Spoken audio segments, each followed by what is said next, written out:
Good morning to everyone. It's a pleasure to be in the Bronx this morning. To my left, we have Melissa DeRosa, Secretary to the Governor. To my right, we have our great Secretary of State, Madam Secretary of State is the appropriate protocol, Rosanna Rosado. I thank them very much for being with us today. I thank the New Settlement Community Center for having us today, and for all of you being here. Today is Saturday, day 91 of this coronavirus pandemic. It's a hard day.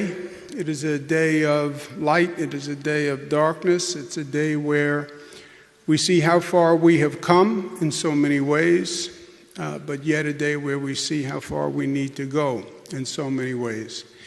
In battling this coronavirus, we have made great progress. The numbers today, again, are all good news in terms of total hospitalizations are way down, intubations are way down. The number of new COVID cases walking in the door every day is also way down. So that is all good news. The number of New Yorkers we lost is at an all-time low. Same number as yesterday, but overall that has been tremendous, tremendous progress from where we were. Our thoughts and prayers are with the families we lost. And I want to thank the hospital workers, the nurses, the doctors who are they've saved literally thousands of lives all through this. And I want to thank them all from the bottom of my heart. I want New Yorkers to take note of what we have done. We accomplished this. This is not government action. This is we the people action. This is when New Yorkers come together and New Yorkers are informed and they understand the challenge and they understand the facts and the information. They did the impossible, and that's what this was. 5 regions in upstate New York entered phase 2 of the reopening yesterday. We have next week coming up, the Capital Region and Western New York will end their 14 days. And then we'll have to make a decision whether or not they enter phase 2. We make that decision by reviewing the data and the numbers, and not just the state officials, because nobody has dealt with this pandemic before. One of the most important things in life to know is to know what you don't know, right? And know what you don't know means none of us here know about this coronavirus. We've been wrong from day one. All the experts have been wrong from day one. The projection models turned out incorrect because we were better with social distancing. We were told the virus was coming from China. Really, the virus came to New York from Europe. Nobody told us. We had 3 million people get on flights and land in New York airports from Europe. So on these decisions of reopening, I am making sure that we have the best science available and the best minds. I said from day one, we have to reopen smart. This is not emotion. This is not politics. Some people want to open, we should have never closed, right, when we started. This was just like the flu. Yeah, the flu doesn't kill 100,000 people. This was not the flu. So be smart and avoid the politics and avoid the emotion and stay on the data. And when we get to these phases of reopening, we have the best global experts, people who have worked with countries that have gone through this before, that have closed, that have reopened, then closed again because they reopened too fast. So I understand you have local officials who have opinions. I have opinions. But you know what? I'm not acting on my opinion. I'm not a public health official. I'm not a doctor. Know what you don't know. I go to global experts. And this is a matter of life and death. And I want to make sure I get the best advice for the people of this state. I'm not going to put anybody's life at risk unless I feel confident that we have had the best advice. And that's what we do in all of these determinations. New York City is going to open on June 8th.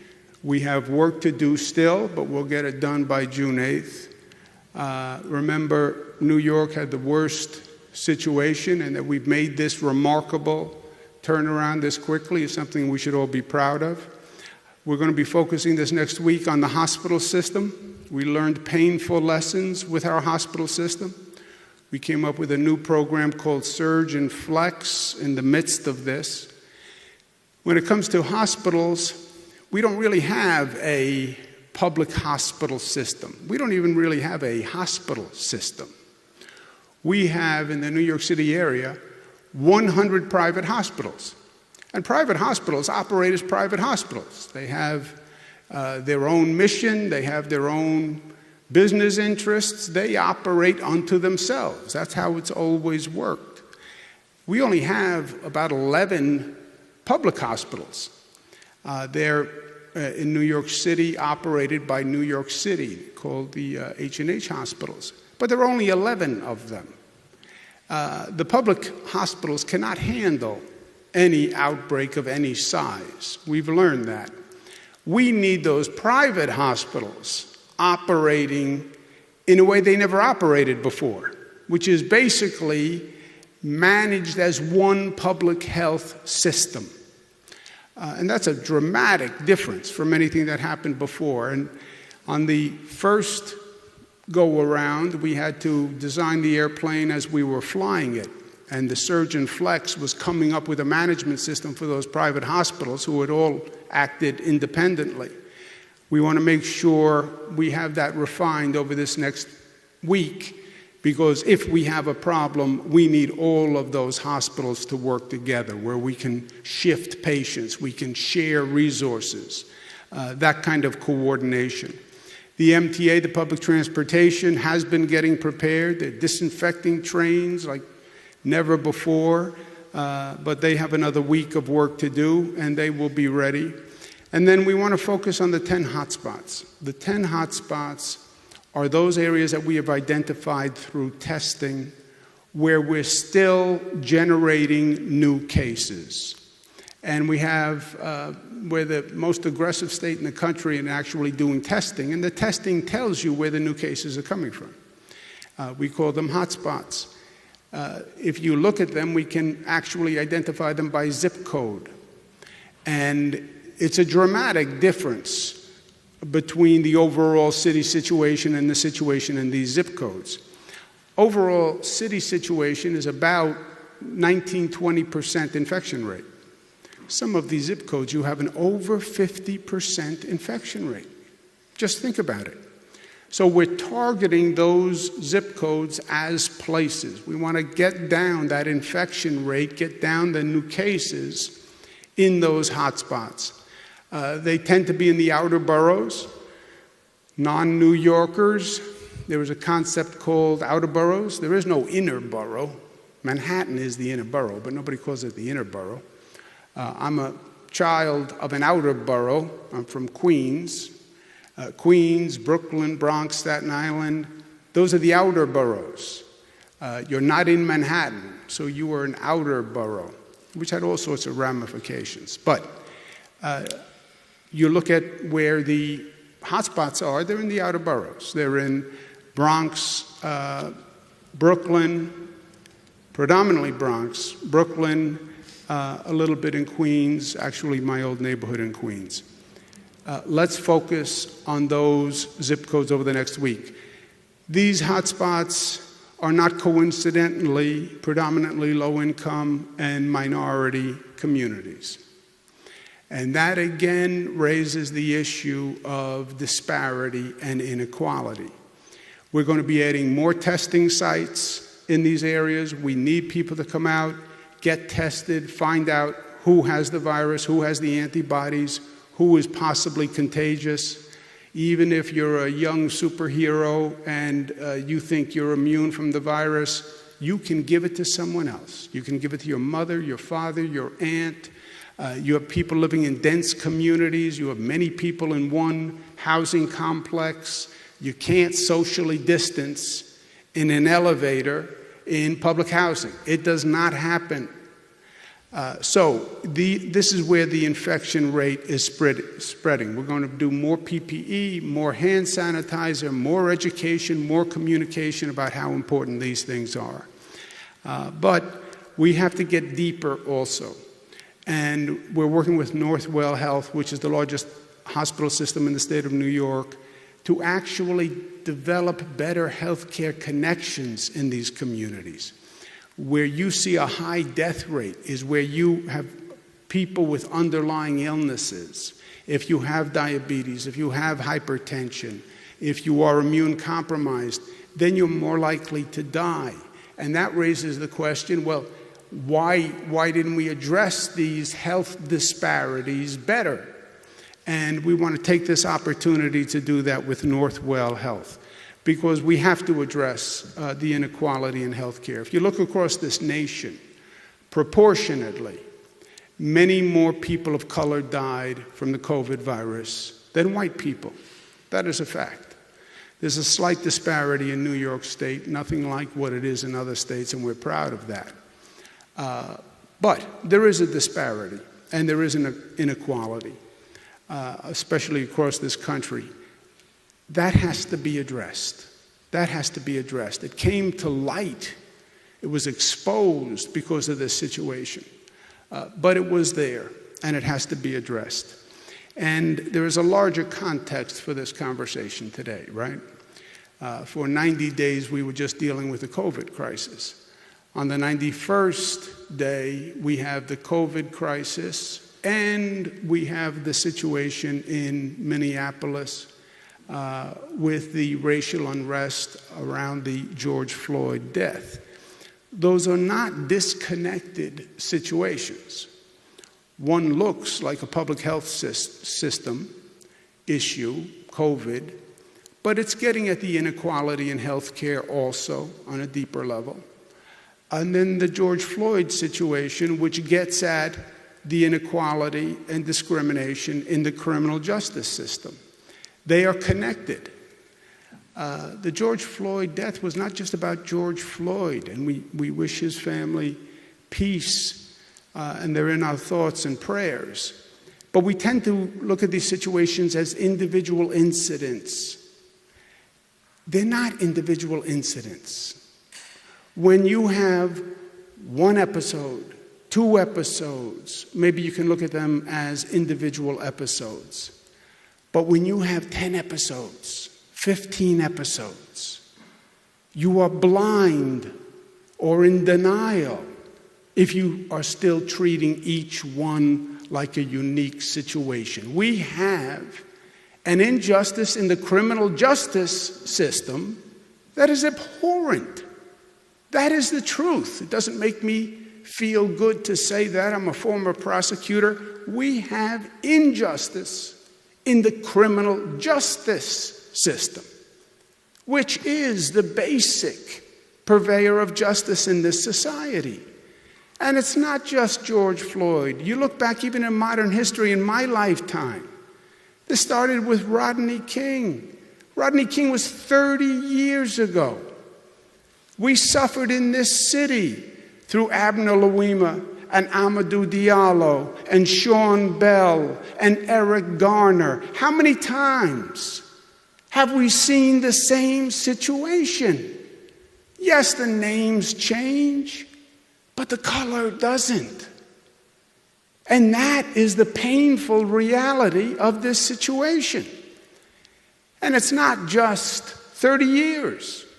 It is this nation's history of discrimination and racism dating back hundreds of years. That is the honest truth, and that's what's behind this anger and frustration. And I share the outrage at this fundamental injustice. I do. And that's why I say I figuratively stand with the protesters. But violence is not the answer. It never is the answer.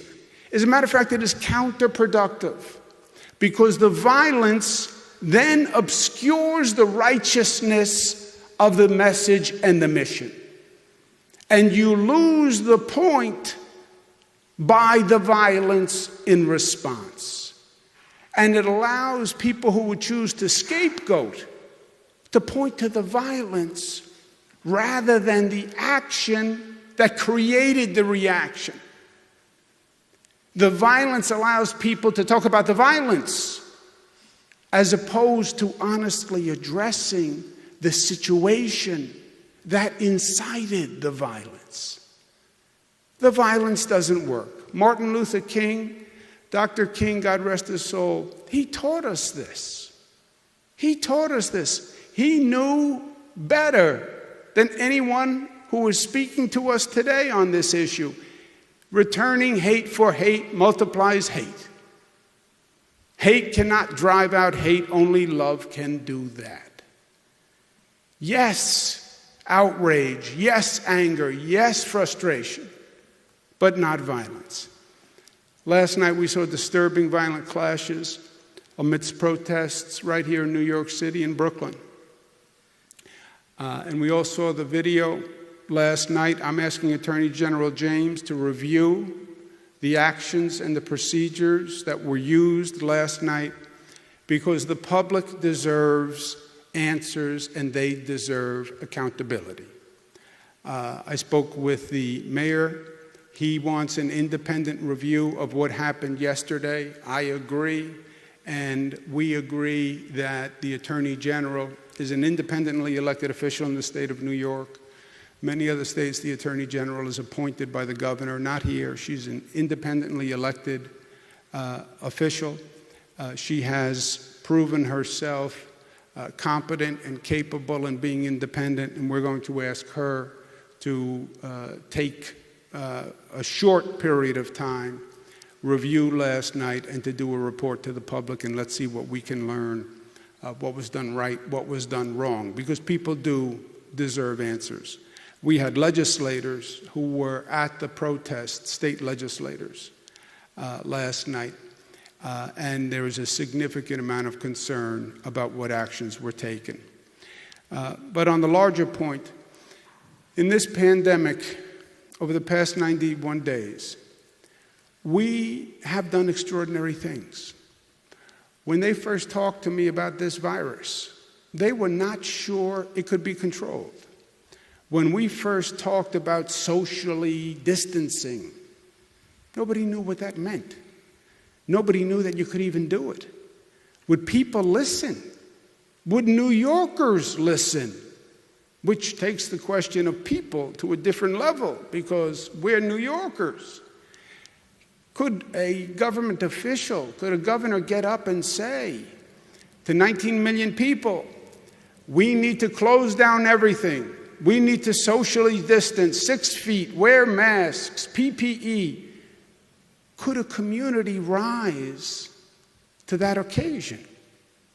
Could this virus be stopped? Was that curve going to continue to go up? Nobody knew. And it was all dependent on what people did, what the community did. And on top of it, New York was hit the worst. We have more cases than any state. We have more cases per capita than most countries. But because we were hit the worst, I think it brought out the best. And I think our better angels won. I think our better angels responded. And I think our better angels rose to the occasion. We helped each other. We respected each other. We protected each other. We were there one for the other. People across the state volunteering to help other parts of the state. People from upstate coming down to help downstate. People from downstate going to help upstate. People from across the country coming to help us, leaving their homes in other states to come here. It was really community and mutuality and all the things we hope to be manifested. It happened. We needed people to rise above themselves, to get past the pettiness, to get past the selfishness, to be bigger than themselves. And they did it. And for me, the microcosm of it, the metaphor for all of it was the frontline workers. What they did. And they are modern-day heroes. I was saying to the people of this state, this is dangerous. Stay home. Protect yourself. Protect your family. And in the same breath, I was saying to the frontline workers, not you. You have to go to work tomorrow morning. In the same breath. And I was saying to myself, what happens if they don't? What happens if they don't? What happens if the frontline workers say, this is dangerous. I'm afraid. I'm going to stay home like everybody else. What would have happened if the nurses didn't show up, and the doctors didn't show up, and the bus drivers didn't show up, and the subway conductors didn't show up, and the food delivery people didn't show up, and the pharmacists didn't show up, and the delivery women and men didn't show up? What would have happened if there was no food on the shelves? What would have happened if there was no one in the emergency room when you showed up? You want to talk about crisis. You want to talk about pain. But these frontline workers, despite the risk, because I had to highlight the risk because I needed people to stay home, so I spoke to the risk, but then despite the risk, I had to ask them. My voice speaking for all of us. Please help us and go to work tomorrow. Please show up for work because it's your role, it's your duty, it's your obligation to us. And they did. And they did. I was not comfortable asking. I will tell you the God's honest truth. I knew they were putting themselves at risk. I knew it. And I don't envy any chief executive of this nation who has to order women and men to go to war. I can't imagine how that would feel. I know how I felt, having to ask our frontline workers, I need you. I need you to show up. And they did. And they put their lives at risk to serve others. And in that moment, they were not black frontline workers. They were not white frontline workers. They were not Latino frontline workers. They were not Bronx frontline workers. They were not Brooklyn frontline workers. They were not Buffalo frontline workers. They were just Americans. They were New Yorkers. They were linked by the commonality of humanity. And the better angels said, get past your fear. Get past your weakness. Don't stay home. Rise up. Be stronger. Be better than you think you can be yourself. Get in touch with your strength and hear that strength. And they did it. And we acted as one. This diverse community of New York, people from all over the globe, different languages, we acted as one. And many of those people gave their lives for us during that time. They gave their lives because we asked them to show up for us, and they did. Let's learn from their example. Let's understand what they did. We see all the success in those numbers and how far we've come. It didn't just happen. People literally gave their lives so others could live. They are the frontline heroes. They are the ones who charged up the hill when they knew the enemy was firing. They showed that same bravery, they showed that same courage. And they did it only because we asked.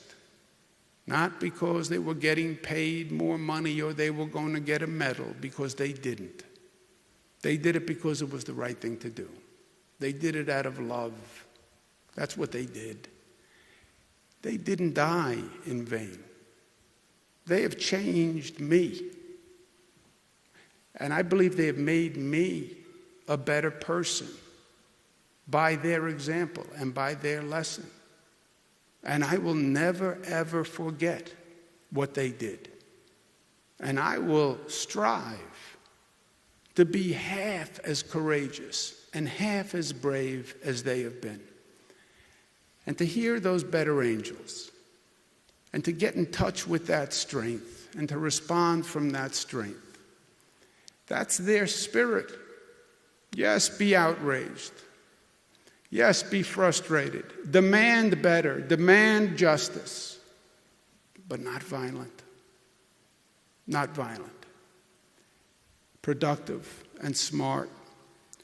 Act from strength, not fear. Love, not hate. And there is nothing that we can't overcome. We showed that here. We beat this damn virus. And if we're smart, we'll continue to beat it. But the way we beat this virus, we can beat the virus of racism, we can beat the virus of discrimination, we can beat the virus of inequality. If we can beat this virus, we can beat anything. Look at that strength that people showed. You can do anything with that strength. Our leaders may not be as good as the American people, and as strong as the American people, and as kind as the American people. But it's still we the people. It is still we the people. And we the people shall still overcome. They showed us the way forward. And the way forward is to be New York tough. Smart, united, disciplined, loving. Loving, loving. They gave their lives out of love. And we respect that. I'm going to sign a bill today that gives death benefits to the families of all the frontline workers who gave their lives for us. It is the least we can do to say thank you, and we honor you, and we remember you. You gave your lives for us. We will be there to support your families going forward. That's what this bill does. And it is my honor to sign it now. We say to their families, we thank you. We grieve for your loss, and we will always be there for you the way you were there for us. Thank you. Governor, this morning, Jamani Williams and John Lee had a news conference, and they were critical of the way the police operated last night. Lee demanded an apology from the mayor, and what they didn't like was the wall of police officers in front of the Barclays Center and in front of the other places, the precinct. Do you agree with that? They said, no, they should have been way off, blocks away. Yeah, I think you're going to have a lot of opinions about last night, what happened. And there are going to be a lot of opinions that have merit. There'll be people who criticize the police. There'll be people who criticize the protesters. This is New York, and this is a very contentious situation. That's why I think the smart way forward is let's get an independent review. Let's find out exactly what happened, what procedures were used, what was right, what was wrong. That's what the Attorney General will do. I'm going to ask the Attorney General to get the review done quickly. I'd like to see it in 30 days, so we don't have to have a prolonged argument about it. But review all the facts, review the police procedures, review the crowd's actions, and give us an independent review. Non-political, right? This is political silly season. And this is an issue that will raise a lot of politics on a lot of levels. But the Attorney General is independently elected. She's not in a political season. There is no election for the Attorney General this year. So just give us a factual review. And let's get that review, and then I'll respond to the facts in that review, because people do deserve answers, and people do deserve accountability. If someone did something wrong, they should be held accountable. They they said that this wall of police officers that encouraged the violence, that they suggested it wouldn't have happened if the police weren't giving a show of force. Yeah, so let the Attorney General look at the police procedure of using a wall, if that's proper, improper. So we're still in the midst of a pandemic, of course, and people are out there protesting, they're not wearing masks, they're not social distancing. Does that concern you at all? Yes, yes. Look, on the protest demonstrations, you have a right to demonstrate, you have a right to protest, God bless America. You don't have a right to infect other people. You don't have a right to act in a way that's going to jeopardize public health. And, you know, the effectiveness of the mask, as simple as it seems, the more we learn, the more effective it is. Demonstrate with a mask on. What's the difference? I mean, I still do not get it. And look, I've been having a lot of conversations, and we're doing ads and all sorts of ways to communicate. And we had Chris Rock and Rosie Perez and different people bringing their credibility to the situation. It's primarily difficult with young people. I think the way they first heard about this virus was that they were immune.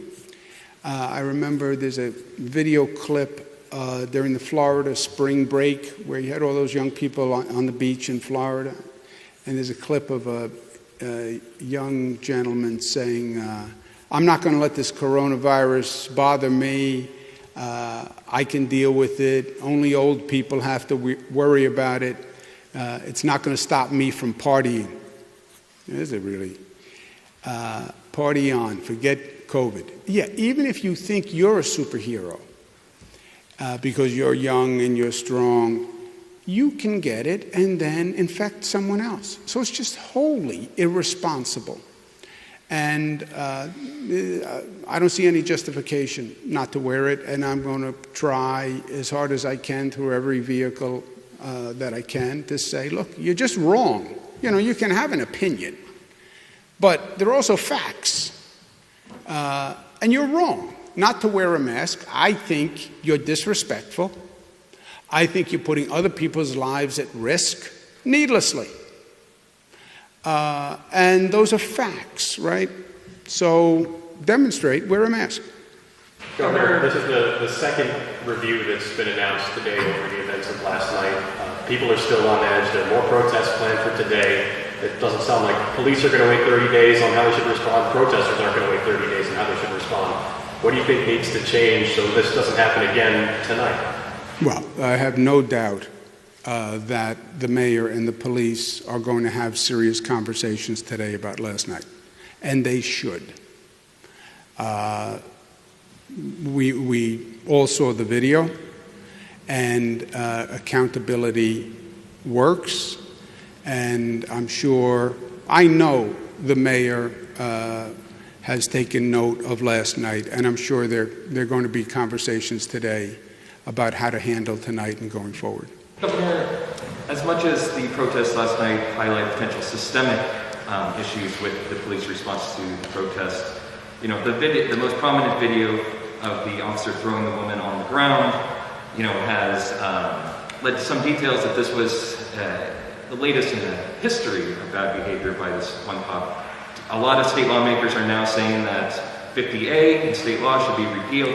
Do you support that, and would you use your influence as governor to make sure that cops' disciplinary records are actually subject to public disclosure? Yeah. 50A is for people who don't know what 50A is, which is 99.9% of the normal people. 50A is a state regulation about disclosure of prior disciplinary actions vis-a-vis police officers. I do not believe 50A that 50A as an existing law prohibits the disclosure. I have done counsel's opinions that say that. I think local elected officials across the state could release disciplinary records even with the existing 50A law if they wanted to. I think they don't want to, so they say I can't, right? The best way to say no as an elected official, politician, is to say I can't. I don't believe that's true. I believe they can with the law as written. But just to make it simple, I would sign a bill today that reforms 50A. I would sign it today. So the legislature can now convene by Zoom or however they do it, pass the bill. I will sign it today. I can't be clearer or more direct than that. Let's take one more. Yes. Rafaela, 50. Albanian American paper, The Sun. We're in the Bronx, and there's a sizable community of Albanian Americans here. With respect to the medical data on minorities, aside from the African Americans and Latino communities, do you have or do you expect to have any data on hospitalization, infections, death rate on the Albanian American community? That is a very good question. I do not know the percentages for the Albanian community. I don't know that they collect that in hospitals, but I will find out, and if we have it, we will get it out to you forthwith. Thank you very much. Have a good weekend. I'll see you tomorrow. I have to go to work. Can I take this? Yes.